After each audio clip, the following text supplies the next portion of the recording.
Welcome to That's Good Sports. I'm Brandon. Dribbling a basketball gives me vertigo perna. And I'm here to recap the NBA trade deadline. Yeah, you heard me right. The NBA trade deadline. Not the NFL trade deadline, not the CFL suggested trade deadline either. The Canadians are much more forgiving about these things, you see. I'm here boxing out in the paint, mouth talking, b-ball. That's Good Sports.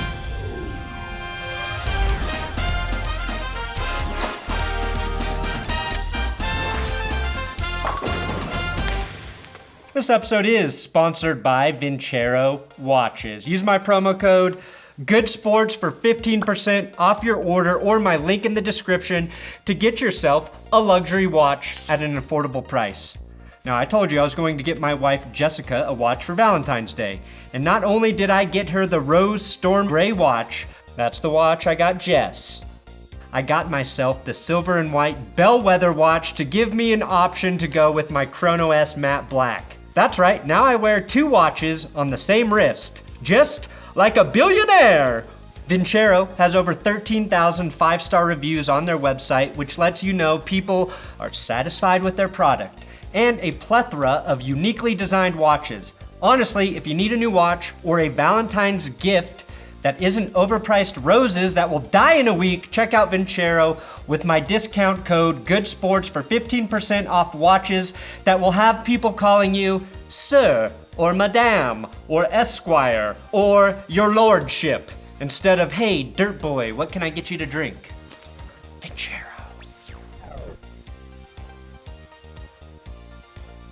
And if you want me to keep discussing basketball, this video needs to get at least 20,000 views, so like it, share it, subscribe, do your part. Yeah, I'm demanding. I'm like a strong military father.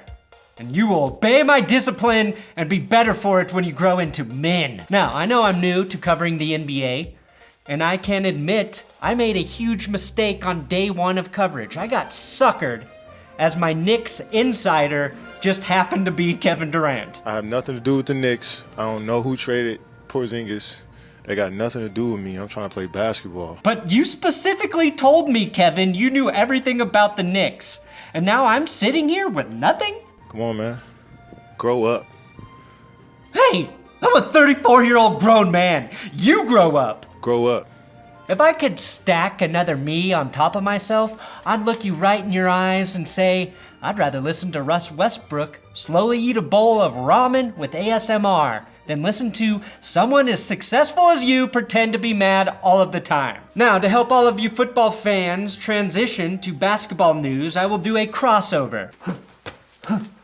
Crossover. What they say, if you can't afford the heat, call your electric company. Kansas City Chiefs GM said it took him 2 seconds to call quarterback Patrick Mahomes' agent and tell him to never play pickup basketball again after this video emerged. Oh God, basketball players gotta be in good shape.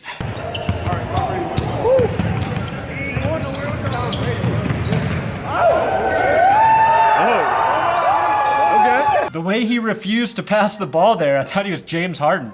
Let's start in Philadelphia, where the Sixers made their second huge trade of the season after acquiring Jimmy Butler from the T-Wolves. That's short for Timberwolves, which is a cool name, but if they ever moved to London, like maybe the Jaguars, they could just be the T-Wolves with this adorable logo. In their second trade, Philly received Tobias Harris, Boban Marjanovic, and Mike Scott in exchange for Wilson Chandler, Landry Shamet, and Mike Muscala, a 2020 first rounder, an unprotected 2021 first rounder from the Heat, and a couple second rounders.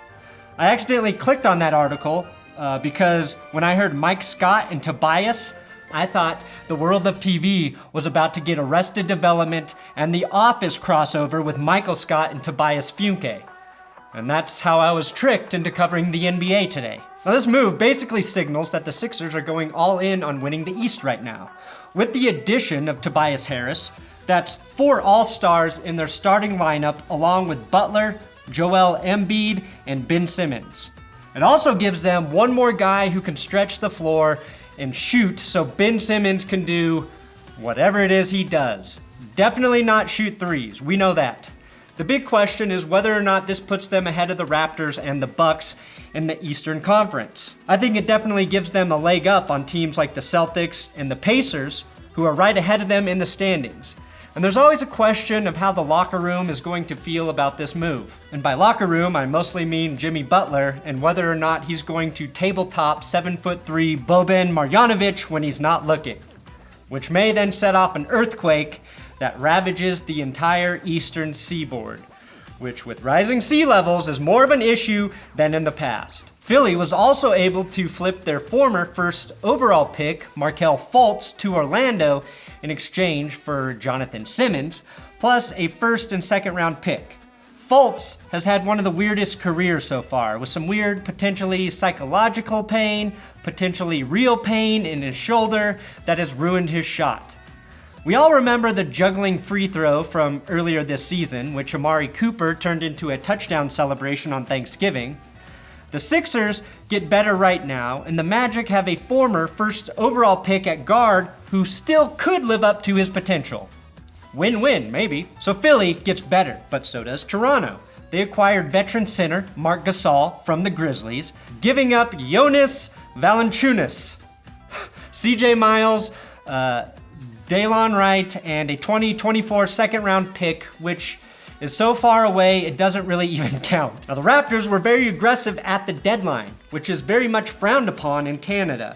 But you have to admit, it would be kind of hilarious if the Raptors won a championship before a Canadian hockey team wins one. Elsewhere, we're going to have to back up to the last week when the Knicks surprised everyone by trading Kristaps Porzingis to the Dallas Mavericks, along with Courtney Lee and Tim Hardaway Jr. in exchange for Dennis Smith Jr., DeAndre Jordan, Wesley Matthews, and a couple first-round picks. Dennis Smith Jr. is, of course, the son of former Broncos safety Dennis Smith, and Tim Hardaway Jr. is, of course, the son of Penny Hardaway. Now, here's why this is a weird trade. This came out of nowhere, which suggests the Mavericks were the Knicks' first trade partner, which means they could have shopped him elsewhere to see if they could have gotten a better offer. Secondly, the Knicks are doing this essentially for the cap space. A lot of this depends on if Smith turns the corner, but this trade hinges on whether they can use the cap space from trading Lee and Hardaway to sign a big-ticket free agent like Kyrie Irving or Kevin Durant. Maybe even someone like Kawhi Leonard, should he want to leave Toronto.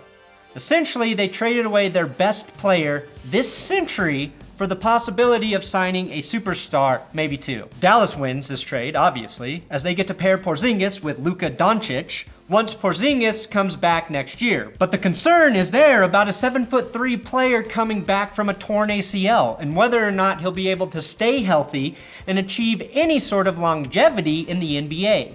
The history is not great for guys above 7 feet with knee issues. Their bodies are basically huge Jenga towers waiting to collapse. But if it works out for Dallas, it's a huge deal that can keep them in contention for years. When I tore my ACL, they replaced it with a cadaver's Achilles or scrotum. Kind of crazy, as soon as a 7'3" star needs an ACL, a 7'3" man magically dies so that ACL can be replaced. Okay, moving on. I'm going to talk about the biggest trade that did not happen. But first, let's run through all of the other moves that happened right before the deadline. And they were aplenty. Pistons guard Stanley Johnson goes to Milwaukee in exchange for Bucks center Thon Maker. Maker requested a trade recently because he wasn't happy with his role. Who is happy with their role, Thon? He's a Thon maker, heartbreaker, love taker, don't you mess around with me. Hopefully Stanley Johnson didn't get too comfortable because the Bucks then traded him and Jason Smith to New Orleans for power forward Nikola Mirotic. Washington sends forward Otto Porter to Chicago for big man Bobby Portis and forward Jabari Parker. The Bulls get slightly better, which is a great strategy when there's a generational player at the top of the draft. Here's a hot take. Is Zion Williamson even the best young athlete named Zion? My money is on professional skateboarder Zion Wright, having a longer and better career. Call me crazy, but this line of tricks that I used to know the names of is far more impressive than being born a giant and being able to dunk. I do applaud the fact that the NBA and skateboarding have very relaxed weed policies. Iman Shumpert goes to Houston for Alec Burks to Sac. This was a three-way trade between Sacramento, Houston, and Cleveland. The Kings send Shumpert to Houston. Houston sends Marquise Chris, Brandon Knight, and a pick to the Cavs, and the Cavs send Alec Burks to the Kings, and they also send Wade Baldwin and Nick Stauskas to the Rockets, who then traded to the Pacers. This one just hurts my fucking brain. It's like I'm watching Game of Thrones for the first time again, trying to memorize all these weird names, only to see half of these characters live beyond season 3. The Kings also traded for small forward Harrison Barnes from the Mavericks and are giving them forward Justin Jackson and veteran Zach Randolph. The Kings get 18 points a game and the Mavs get a young shooter to put around Doncic. And finally, the Clippers traded Mike Muscala, who they got in the Tobias Harris trade, to the Lakers for Ivica Zubac and Michael Beasley. Pretty convenient for everyone involved. No one has to move arenas, no one has to pull their kids out of school, and still, it only takes 3 hours to drive to the facility every day. Okay, now for the trade that didn't happen. That, of course, involves the New Orleans Pelicans, Anthony Davis, and the Los Angeles Lakers.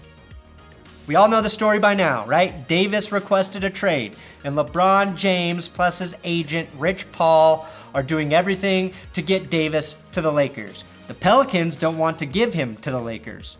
A, because they felt that James has tampered with Davis, and B, they don't like what the Lakers can give in return. They negotiated with LA anyway, and here's why: to fuck them over. It's been a while since someone has been this eager to fuck Magic Johnson. The Pelicans never intended to pull the trigger, but they made the Lakers' offers public and kept turning them down. The offers kept getting bigger and bigger from Magic Johnson, and the Lakers, at one point, were willing to offer a package deal of Lonzo Ball, Kyle Kuzma, Brandon Ingram, Josh Hart, Ivica Zubac, Kentavious Caldwell-Pope, and 2 first-round picks. Then Nola told them to go fuck themselves. It's the equivalent of trying to trade in 6 Toyota Camrys for an Aston Martin, 100 red Solo Cups for 1 Holy Grail, or Cooper and Eli Manning for Peyton.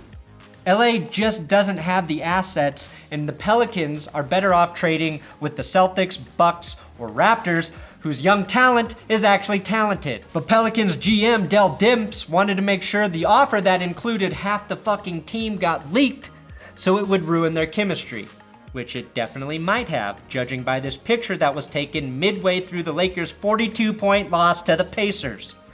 That's not 1, not 2, not 3, count them. It is 3 buffer seats between LeBron and Brandon Ingram.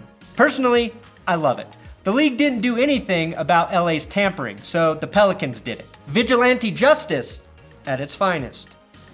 In conclusion, I have learned that if you want to talk about the NBA, you better know how to pronounce Eastern European names. Otherwise, it will be a very painful and humiliating experience. Please let me know all the names I got wrong in the comments. Crossover. Ball so hard, motherfuckers wanna find me. Thanks for watching another episode of That's Good Sports. Foray into NBA trade deadlining. Big shout out to @Wilkie6 for helping me with this. He obviously knows way more about basketball than I do, but I will try to educate myself. And if you want me to make an NBA video every week, again, make sure this video gets viewed.